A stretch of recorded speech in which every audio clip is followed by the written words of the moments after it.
I could not be more delighted to have Professor Kathy Hirsh-Pasek here with us today. So she's going to be talking about active playful learning. I'm going to hand over to Kathy as soon as I possibly can, because Kathy is who we want to hear from this evening. But I'm just going to give a little bit of introduction, just so those of you who don't know Kathy get a sense of where she's coming from and why we're so lucky to have her with us here this evening and for much longer, actually. So Kathy's a professor of psychology at Temple University. She's a senior fellow at the Brookings Institute, but most importantly, she is our new visiting professor here in the department, which we're really excited about. I think the best description I could find of Kathy was the American Association of Psychology described her as a scientific entrepreneur, which I thought was perfect. So she's produced 17 books, 250 publications, Becoming Brilliant, got to the New York Times bestsellers list. So Kathy's really, I mean, she's not only a brilliant scientist, but she's got a real genius for translating that science into impact and then for communicating that science really, really clearly to many different audiences. And I've heard Kathy do that many, many times.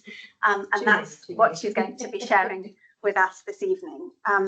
So she's been honoured with a lot of different awards for that work, too many for me to mention here this evening.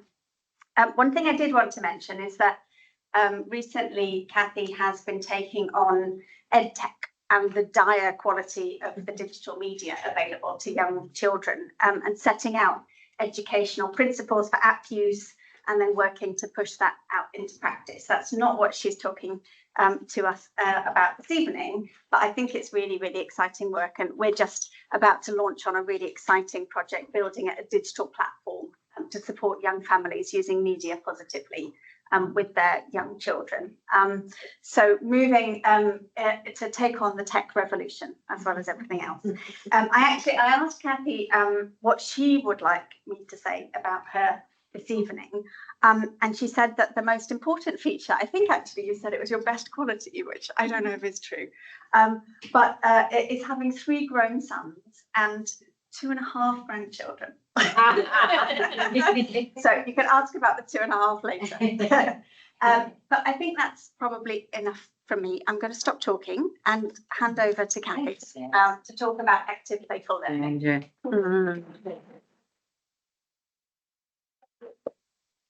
Got it. Got it? We're gonna hope. We're gonna hope. So first of all, I just want to tell you how thrilled I am to be here today. And you need to know that Kathy Silva is somebody who influenced a lot of what I did from the get-go. So God, are you guys lucky? You have no idea how lucky we are. And every time Sandra's the science entrepreneur of us. Oh, I don't know about that. I know somebody who did childcare before anybody knew it was childcare. But anyway, so thank you. It's really a pleasure to be with such esteemed company. And I thought I'd throw in a lot of the way we're thinking right now, which will apply to media. But I stayed off the media because some of you were actually here for the last talk, which was media. So I thought instead, maybe I'd give you a sneak preview of what we're doing in schools and how we're applying some of those same principles to schools. But I want to start with something I think is a kind of super big deal. And this is what Yuval Noah Harari wrote in 2021. The Industrial Revolution bequeathed us with a production line theory of education.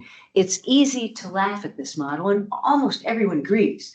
Though no matter its past achievements, it is now bankrupt. That's a really harsh statement. But I want you to know that I just picked one quote out of multiple quotes that are out there about how we need to rethink education for our time in and out of school.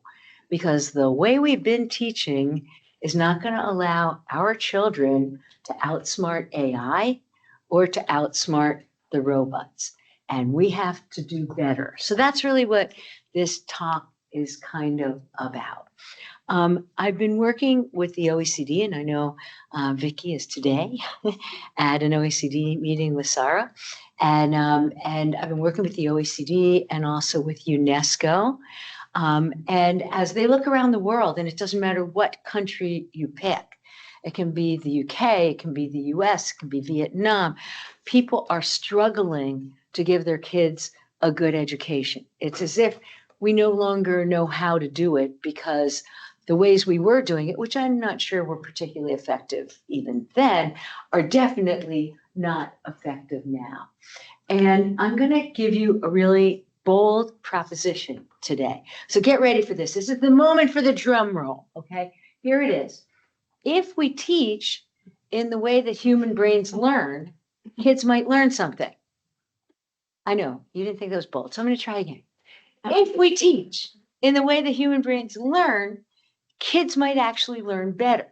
Now, that seems obvious to a group sitting here at Oxford University. We study the science of learning, we study language, we study STEM, right? We study the environment and how interactions matter. Most of the world doesn't.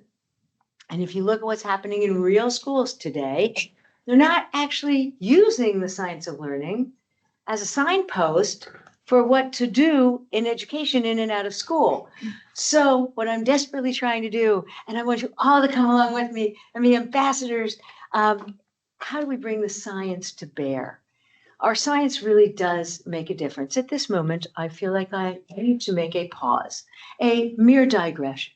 But I think it's one of the real problems we have had, especially in the United States, is that because we aren't viewed as relevant, because we haven't done enough to let people know that what we do absolutely matters to their daily lives, we have lost a lot of the trust of the American population. I will not say anything about our president. Okay, so, but I do want you to see that this is really important stuff.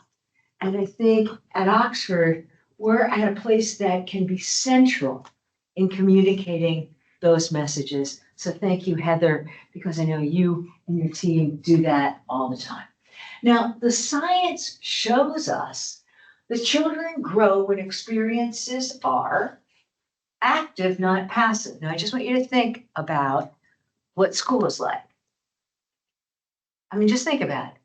If we're all saying learning has to be active, and we're sitting there like lumps in a chair being lectured at, then something's got to give you. They learn better when they're engaged rather than when they're distracted. They learn better when it's meaningful to them. All right, you all remember the algebra problems that we used to get, right? The train is traveling at this speed. Okay, they learn better when it's socially interactive. By the way, that's turning out to be more and more important. People need people. We learn from teachers. No, it doesn't work when you have it all remote. If we didn't learn that during COVID, we learned nothing about education. It needs to be iterative. You need to repeat the same thing in multiple ways for kids to learn it. And here's the shocker. It needs to be joyful. It does not have to be boring. Just imagine if everything were joyful in learning like we all experience it, but I'm not sure kids in schools today do. I also would argue that we need to have an extended suite of skills beyond what we're worried about and what we test for, right? I call these the 6 C's. They start with collaboration. Without social relationships between teachers and students, without social relationships between kids and other kids, without bringing it home to parents and having those social relationships and interactions and discussions and joint engagement, we're lost at the start. As Pat Cole says, we have been endowed with a social brain. Humans are fundamentally social. And if we have a socially gated brain, then it's critical for us to build those relationships as a foundation. And when we do, then and only then can we have strong language skills, communication skills. Language is completely dependent on having that kind of back and forth conversation and engagement. Yeah? Third, we can't have content if we don't have strong communication skills and strong collaboration skills. It's impossible. Try to teach reading and phonics if the kids don't know what the vocabulary is when they sound it out. It makes no sense, and yet that's what we're doing. Critical thinking is built on content. Creative innovation is built on content. And finally, and importantly, we need to have the confidence to give it a go. And even if we fail, we have to have the perseverance, sometimes known as grit, and the growth mindset. I'm happy to tell you, Carol Dweck is cool with this, Angela Duckworth is cool with my shoving it all in confidence. But we have to have that. And so we get the 6 C's. All right, from the home to the school, to the neighborhood, to the broader community, it's also important that we understand the context in which kids live. Because if our media, for example, doesn't reflect the lived experiences of the people we're trying to reach, then the kids aren't going to see themselves in it. It's not going to be meaningful, and so they're going to reject it. And that, in fact, is what happens. So let's put these 3 together. This will be the basis of everything I talk about today. So I hope it makes some sense. What I like to believe is that we have something that I call the 3-part equation. The 3-part equation is, first, understand who your context and community are. What are their values? What do they care about? We can teach anything within that context if we know what that context is. Second, the how of learning is critical to figuring out how to teach. If we don't know how kids learn, active, engaged, meaningful, socially interactive, iterative, and joyful, then we're not going to be able to teach in ways that make sense. This is pedagogy. And I would argue that the pedagogy is as important as the content that we want to teach or the curriculum that we want to teach. And so I move to the 3rd part of the equation. And when we teach, let's not just focus on reading and math. I wanted you to hear the just in there. Reading and math is very important, but we have to view it in the larger context of what it means to be a successful human. And we came to these by asking the question, what do we want your kid to be when he grows up? You know, what do you want your kid to be? What counts as success? So there's a small store in the Philadelphia area called Trader Joe's. It's all throughout America. I don't know if it's here or not. So I decided I would do a very informal, I have no data experiment, okay?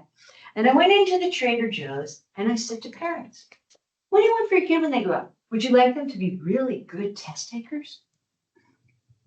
Or do you want them to be happy, healthy, caring, deeply thinking and critically thinking creators and good citizens of tomorrow? Amazingly, I didn't get one person who told me that they wanted test takers. That means there's a disconnect between what we're doing out there and what we really want for the next generation. So we're applying this 3-part equation in 3 areas. One area is what we call playful learning landscapes, and that's in community builds. We are now in, I think, 13 countries and 22 cities around the world, and I'll show you some of those examples today. A second thing we're doing is following off of the book that came out in 2022, Making Schools Work, which was interesting because knowing that we had to know our context, we wrote this with teachers, educational administrators, and scientists all around the room at the same time. And the third place we're applying it, as I said, we're not going to focus much on that today, is in media. All right, so what do I mean by active playful learning? I know you've been asking that question in the back of your mind, so I'm actually going to tell you. All right, so the first thing we might ask is whether it has an explicit learning goal. Free play does not. It is initiated by a child. Does it have child active involvement? Yes. Does it give children agency? And I'm going to come back to agency as being very, very important. All right. So it's actually a great method. And I actually thought at the beginning of time, when I started writing these things, that it was going to be play that was going to be the answer to everything. And I was fundamentally wrong. All right, let's look at direct instruction over here and anchor my continuum. And over there, you see, does it have an explicit learning goal? Yes. Notice that could be important for limiting degrees of freedom, right? And we'll get back to that. Like it's harder to say draw a picture than it is to say draw a pencil, right? Some goal helps us write the essay. It's initiated by the teacher, not the kid. Does it have child active involvement? Often not. And does the kid have agency or choice? Often not. Now, there's two areas I want to put in between them. One is what I call guided play. Here you can have an explicit learning goal. It's initiated by the teacher. The child has active play involvement, and the kid has choice. Now, what do I mean by initiated by the teacher? They might decorate the classroom. They might design the children's museum. But when the kids get in there, the kids have the agency to discover for themselves. Everybody got it? Okay? And it's kind of similar to what we might call playful instruction, but the kid often doesn't have agency and choice in playful instruction. And I think that's a real problem. So I'm going to focus today on what I'm calling guided play. And there's actually a lot of data out there to suggest that this might work. Again, where I started was thinking play was going to be the answer. So this is where the science comes in, guys. You can often be wrong, and that's perfectly okay.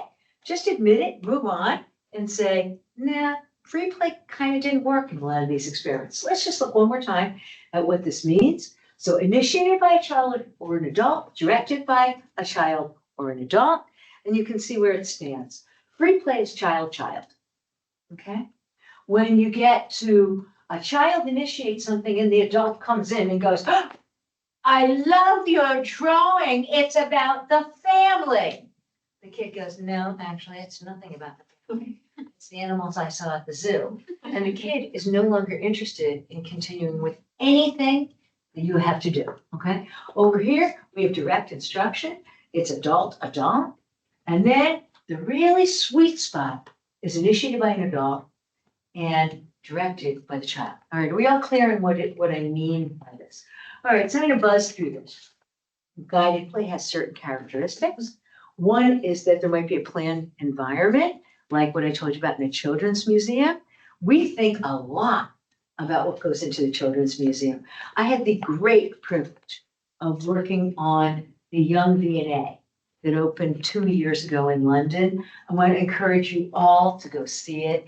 I frankly think it's a masterpiece. But anyway, it just won this award for best museum in Europe. There's like some award. Isn't that incredible? For, I think it was a year ago. And I'm so proud of just having touched it, you know, while these geniuses were planning it out. But they're really well-intentioned. You think about every piece that goes into that children's museum. And then when that happens, the adults can be the coaches on the side, guided the side, rather than being the lecturers that tell you what to do. So those two components, coaching at the side in a good, well-planned environment, make a difference. And research suggests, a lot of research at this point, suggests that playful learning and guided play enhances social regulation, language and literacy, STEM, hypothesis testing, and creativity. This is the part I'm going to buzz through, so get ready, hold on to your seats, a bit of the evidence. Play and social regulation. A lot of people have done this for impulse control. All right, social emotional regulation, self-guidance, planning, self-reliance, and believe it or not, attention and memory. These all important EF skills, right? Executive function. Okay, here you see Meg McClellan. She wrote a beautiful book called Stop, Think, Act. And she has games the kids play, like conducting an orchestra. Well, when you conduct an orchestra, you have to collaborate with everybody else, right? You have to communicate with one another, or you're the kid who's doing something crazy, right? Oftentimes you're learning some content because a lot of times you're learning the beat of what's going on, especially in a drum circle. Can you see how this all feeds into the 6 C's that we're talking about? And she used drum beats as well. Couple of scientists wrote a paper about, I know you won't believe this, red light, green light. Can you imagine? Red light, green light teaches emotion regulation. Simon Says teaches impulse control and emotion regulation. It turns out that parent provision of choice, that's that agency thing coming up again, really helps in predicting executive function skills. There's Meg McClellan again, Ellen Galinsky, Phil Zalazzo, and Stephanie Carlson. You probably know a lot of these names. Okay, here's a piece on literacy. You might say, oh yeah, it might help with social skills, but certainly it can't help with literacy. But it does. telling stories, rhyming, what we call dialogic reading, where you read a piece in the book and you say, what do you think about the animals in the zoo? Do you think Curious George saw them too? Turns out that kind of joint engagement builds language skills, whether it's in digital or whether it's in traditional. All right, so we did some work with David Dickinson and Roberta Golokoff, who's been my collaborator for a lot of years. I love her to pieces. She's just the best. So what we did is we put the group, this, by the way, was at the time when Roberta and I weren't sure it was going to be guided play. So we did free play, we did directed play, we did guided play. We wanted to see what would turn out to be better for vocabulary learning. So what we did is we read kids The Knight and the Dragon. And then they got to play in these three conditions because we somehow found figurines that matched what was in the story. And what we found is that free play, it didn't look so good. Actually, free play was no different than chance. So there you go. That's really interesting. It turned out that if you directed a little more, and just get back to that degrees of freedom stuff I was talking about, that you actually get more out of the kid, even if the kid is leading. We then went to large group games and small group games and music and a whole lot of other things that teachers could play, so they had more choice in what they wanted to use in the classroom. And we found something amazing. We found that in every case, we just published this, I think, 2023, we found that they learned vocabulary as well or better in the guided play condition than they did when they were just sitting and memorizing those lists in the way we normally teach vocabulary. So you say, what about STEM? Well, it turns out that sometimes just setting the context for STEM makes a difference. So one day, I was called on an emergency. Now, in my field, I promise you, we do not get emergencies. It doesn't happen. But it turns out that Mayor Bloomberg in New York wanted to take blocks out of the classroom. Could I do anything to help? I thought, well, okay, we'll run a quick study to prove that blocks matter. I mean, really? But that's what we did. So we dumped blocks on the floor. So what did we find? When the blocks were on the floor, all of a sudden the parents say, oh, can you put the red one next to the green one? Can you put this on top of, around, through, in, out? They were learning STEM. And it looks like the STEM language jumped up to 6% of all the language they were using with the kids by setting that context. So you say, wow, that's really cool. The kids are learning spatial language. But why in the world should that matter? Turns out that early spatial skills and spatial language relates to later math skills. So we invented this test called the TOSA. I know it's a very fancy name for the test of spatial ability.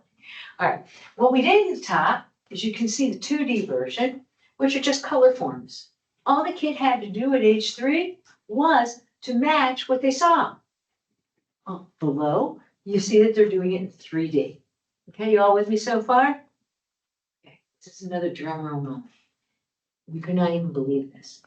We found that their ability to do this at age 3 predicted 78% of the variability of their math score at age 5. Yes, I did say 78. Just thought I'd tell you. Okay, so that's incredible. And indeed, a recent study confirms these findings. Fostering children's block building, self-concept, stability, knowledge through construction. It turns out it's really important for learning. So, Mayor Bloomberg, sorry, put the blocks back in the classroom.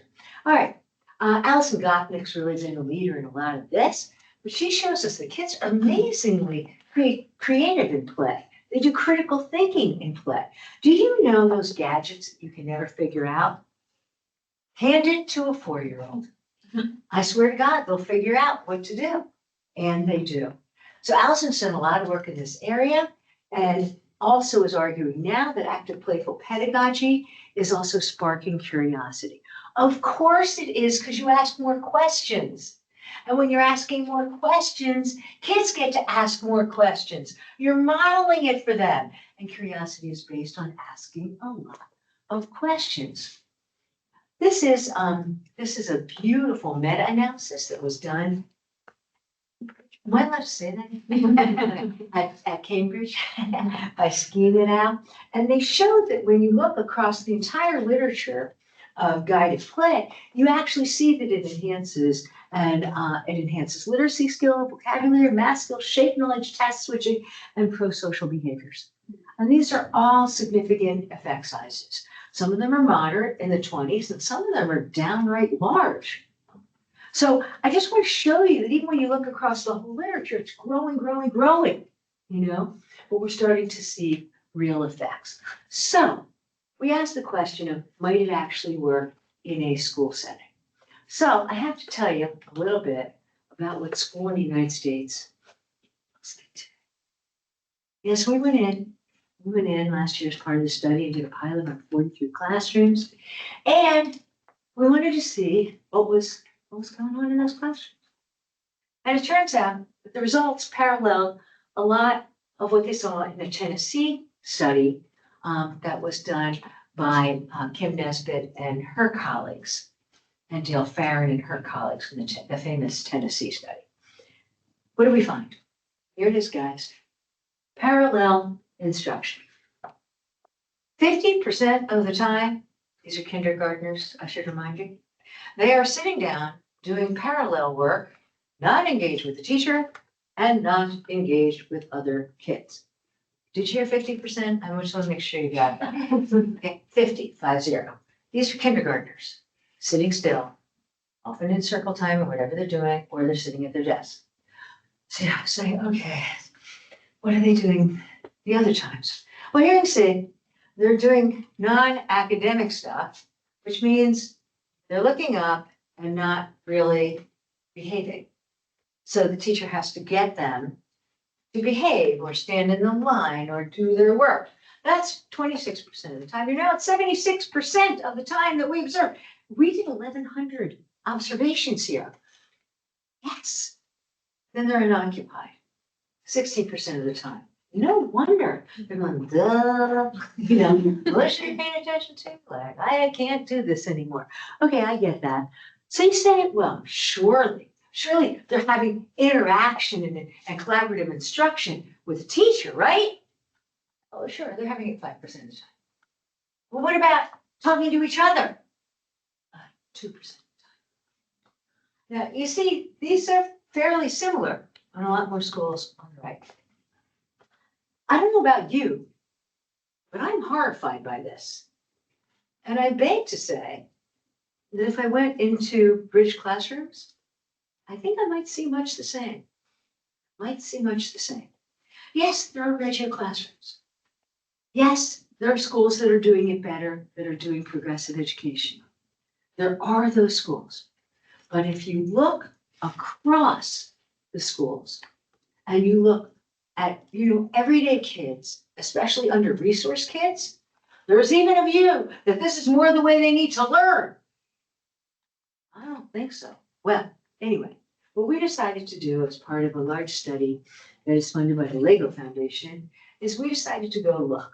So we're in California, Illinois, Virginia, and Texas. We call it active playful learning, which is about joyful teaching and deeper learning.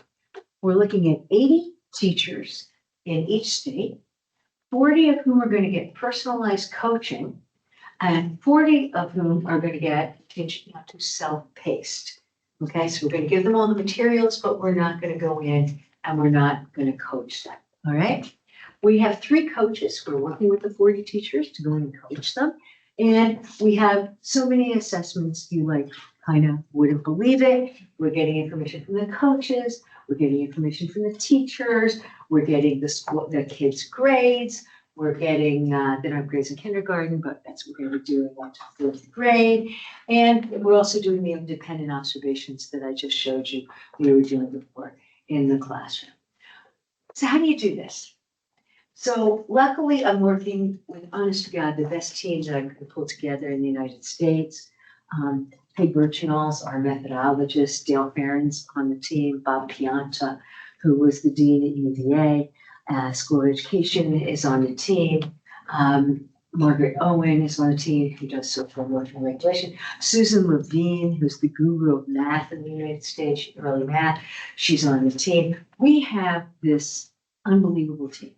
We spent 6 months trying to say, what would it mean to put active, engaged, meaningful, socially interactive, iterative, and joyful into a classroom? How would you even do it? What should you coach? We came up with these 6 behaviors. First, instead of having these large classrooms, the large classes of parallel instruction, try to break it down into small groups. And if those groups are occupied, yes, actually, you don't have a behavioral management problem. Believe it or not. Believe it or not. Next, increase student contributions in interactions with peers and teachers. 3, support hands-on, minds-on exploration within those classrooms so that each of the groups has something to do. They are solving something. Give students agency through choice and voice. Help students connect their learning, see the meaningful in there, to something that matters to them. And finally, it's okay to be positive and happy and joyful and fun when you're in these classrooms. These are the 6 behaviors we are trying to get across to teachers in the active playful learning study. All right, this just gives you a sense of some of the artwork I had created for it. We have posters, we have brochures, we have all this kind of stuff so that we can communicate both with parents and not just academicians. I said it was, I said 43, it's 42. And what did we see? This is a little hard to read, so I'm just going to tell you, what are the teachers saying about it? 100% said, oh my God, these kids can actually collaborate more. I just never thought about it. Communication, 100% increase. Critical thinking, we're seeing 94% of the time increases in their ability to solve problems. That's amazing. Creativity, increased 94%. Confidence, 94%. And 88% of the time, they have more self-regulation. So we're not having behavior problems anymore because it's fun. Whoa.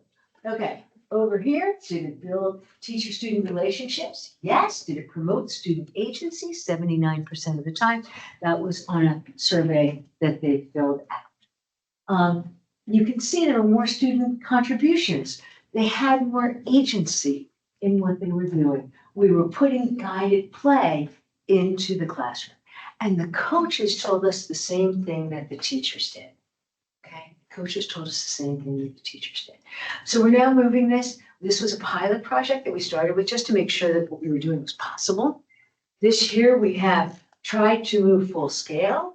As you know, there's a lot going on in the United States right now.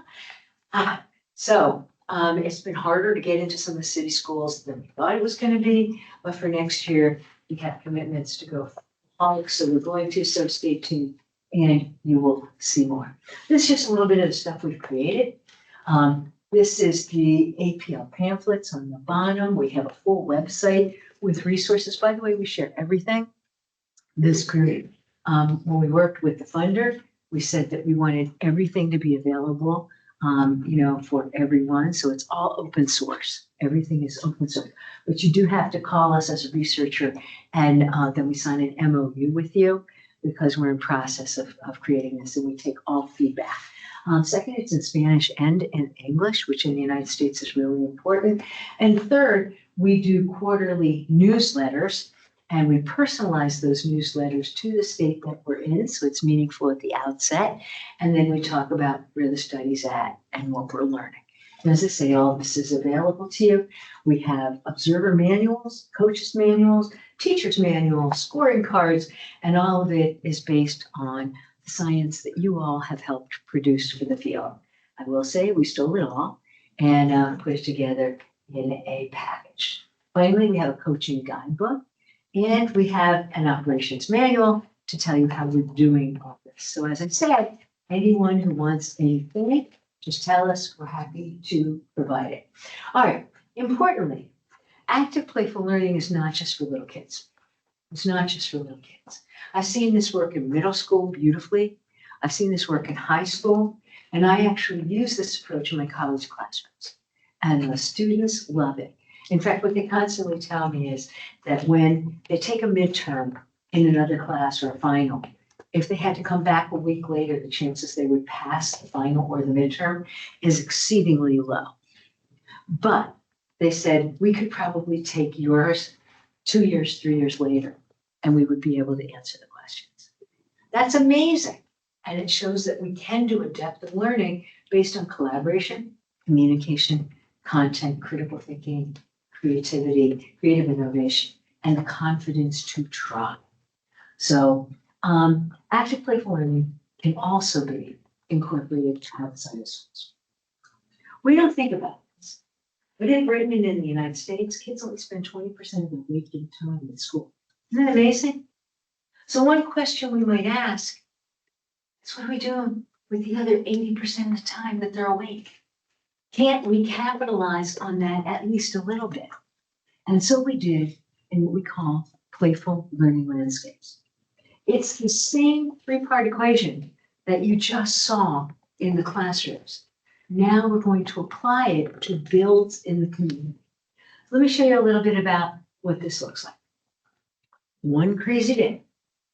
This is, by the way, a really good, it's a really fun lesson for all of us who try to get funding. So this thing came across our desk, and my postdoc came up to me and she said, hey, the Night City Foundation is looking for ideas about what to do in cities. Do you think we should write a paragraph? That's all it was paragraph. So I said, yeah, why not? We're going to be the only psychologists who ever write a paragraph for this, because everybody who applies are architects, So we wrote our little paragraph. So it turns out that like 5-6 months go by, I didn't expect to hear from them, so that was fine. Except that we heard from them. And they said, your idea's now semifinalist. Well, that was cool, except I freaked out. I had the same training you guys have. You know anything about permits? Like bus stops? I knew nothing. So I called the funding agency that I usually use, and the foundation at home, and I said, I have a huge problem. They said, what's your problem? I said, the Night City Foundation liked my, proposal. So why is this a problem? I said, no, you don't understand. I don't even know who to call. I don't even know who to say, what would I do? And they said, calm down. We'll introduce you to everyone. And if the Night City Foundation doesn't fund you, we will. And as it turns out, they have in the city of Philadelphia in the United States, we have something like 62 builds. This is one of them. It's called Urban Thinkscape. It was one of our first builds. And what's really fun is we started with the community members and asked, what would you like? They said, do us a favor. Don't build at a destination spot like the railway, or the train station.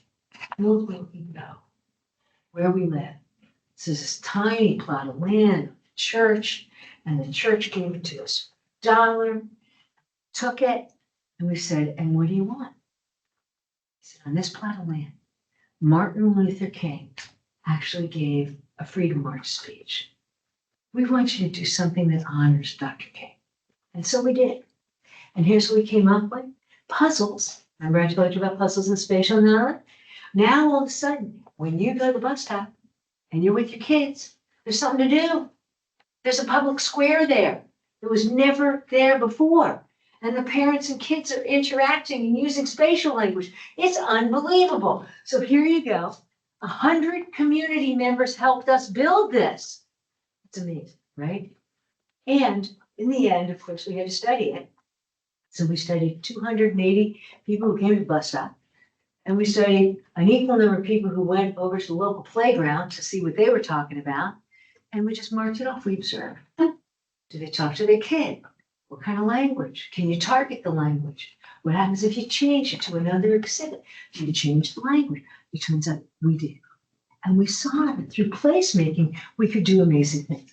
But when we went to Santa Ana, California, which is primarily a Mexican community, immigrated from Mexico, they said, we want the game Loteria at our bus stop. That's a game that we played when we were kids. And you turn over cards and you make matches and you spin to make those matches. And you have to remember where the cards were. You played memory before. It's kind of like that. Okay. Well, there it is. It's now up in the city of Santa Ana. We're collecting data on it right now. Playberry. the local library. And now, they just are starting this in San Francisco, and we just did one in San Diego. They said, wow, a library doesn't have to be like what we used to think of a library as.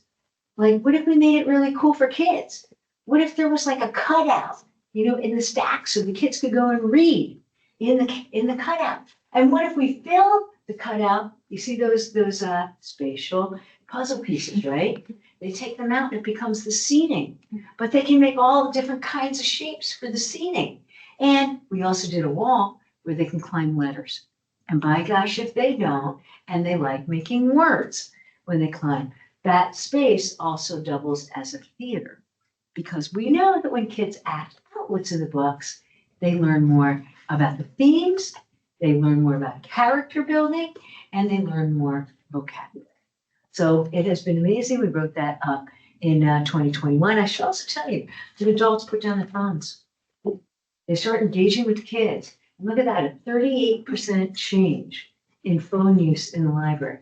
This is one Ani Bustamante did. He was postdoc in my lab. The paper came out in 2022, and he calls it fraction ball. This is incredible. This is for slightly older kids. It cost us $65. We went out and we repainted a basketball court. Okay. Now the whole country of Mexico said, why don't we have those basketball courts? So they're thinking of putting them throughout Mexico. It's incredible. All right, so what happens? Well, in basketball, you have this place you can throw from and you get 3 points if you happen to make it from far away. And then you can move in and you get 2 points, and you move in and you get 1 point. What we did is we made those points into fractions. Okay, so we had the 1 or 4/4, the 3/4, 0.75, the half or 0.5. You see what we're doing here? And we put a number line on the other side where the kids who aren't playing, they keep score. You have no idea what I'm about to tell you would possibly happen. The teachers have been killing themselves to teach fractions to kids. One of the hardest things to learn, especially fraction decimal conversion. Killer. Well, actually, no. This is 160 kids, 4th to 6th graders. So they're about, 8 to 11. Okay. And they went out to the playground 4 times for 15 minutes each. That was 4 times for 15 minutes each. And they came in and they passed a standard decimal fraction conversion test. Oh, that's insane. Okay. I remember after showing this to someone, this teacher said to me, oh, she's 1st grade teacher. She teaches, 6 and 7-year-olds in the US. And she says, so I need them to know the number line. By the way, notice the number line and spatial, right? Turns out they share areas of brain as well. It's so cool. But anyway, she said to me, so you're telling me, instead of my workshops, like parallel instruction, my worksheets, I should be throwing a number line on the ground. I said, mm-hmm. She said, what's not going to work? I said, I can try it. Just come back next week when we have our meeting and you'll tell me. If it's a total failure, sorry, you missed a week, She came back. She was so excited. This lady, I can't even tell you if you saw her facial expression. She was like mad at me for suggesting it. When she comes back, she goes, oh, I'm never using those worksheets again. Okay, in 1 week, what do? You throw a number line on the ground and kids jump. That's what they do. And then they compare who jumped further, or they lie down to see who's taller. What are they learning? Who's taller? By how much? You can see it. It's like really amazing to watch. This is what we did in the supermarket.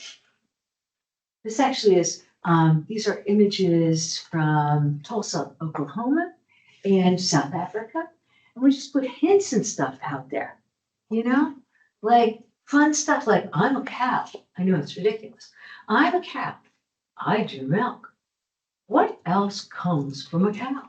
And the kids are going around the supermarket, cheese, cottage cheese, yogurt, and they're having conversations with their parents. In fact, parent-child conversations increased by 33% in the supermarket when the signs were up, as opposed to when the signs were down. That's crazy, right? It's crazy. When do we ever get 33% hits in our work? Like we publish at 20%, 25%. We're thrilled, right? This is huge stuff. All right, this is an example from a mural in Santa Ana. Who came up with the ideas for the mural?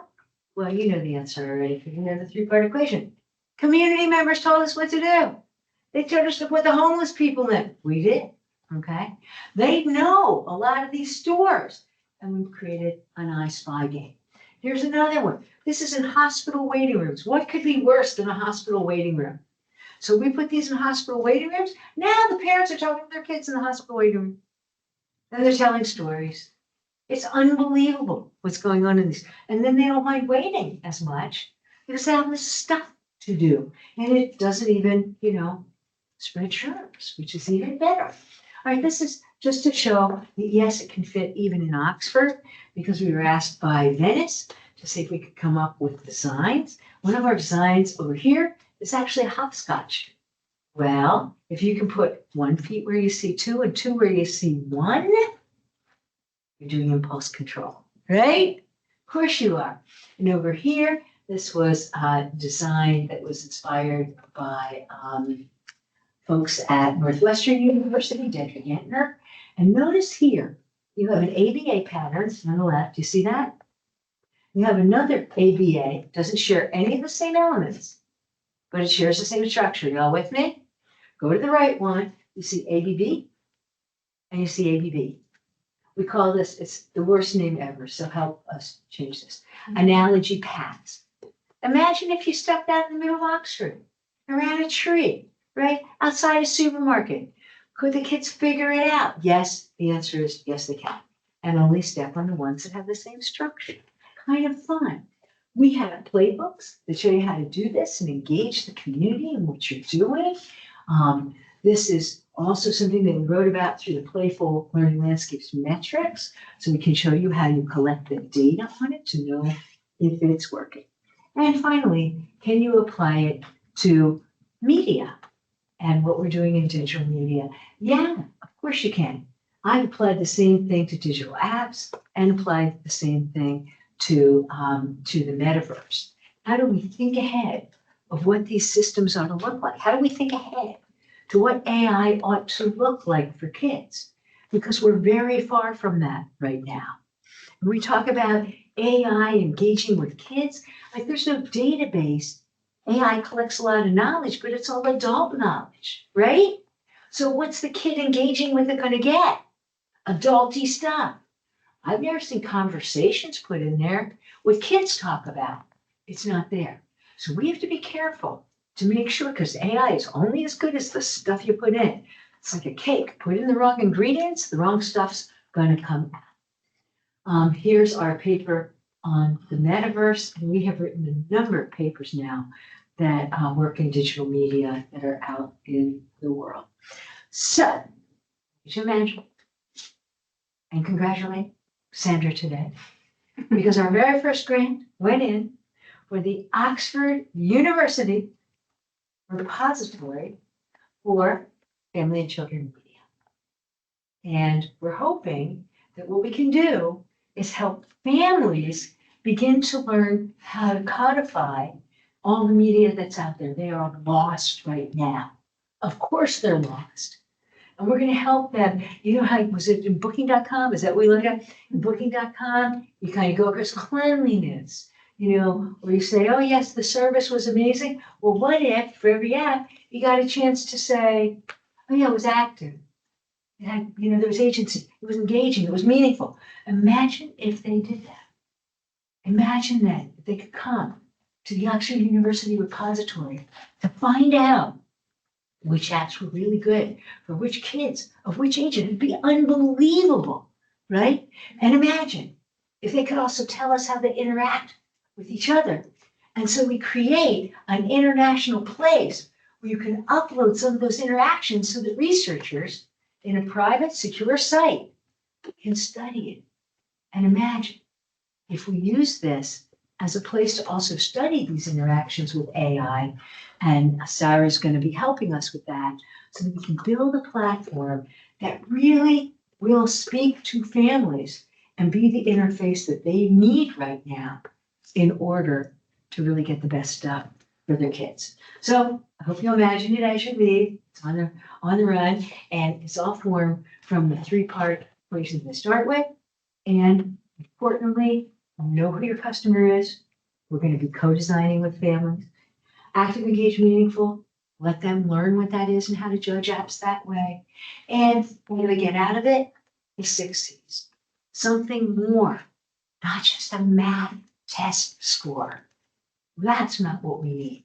And we'll feed back what we find out, not only to parents, but the digital designers, so that the design of what goes on is better for kids in the future.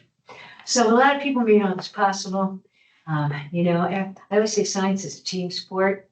It's not something that you do individually, and you guys are all part of the team, believe me.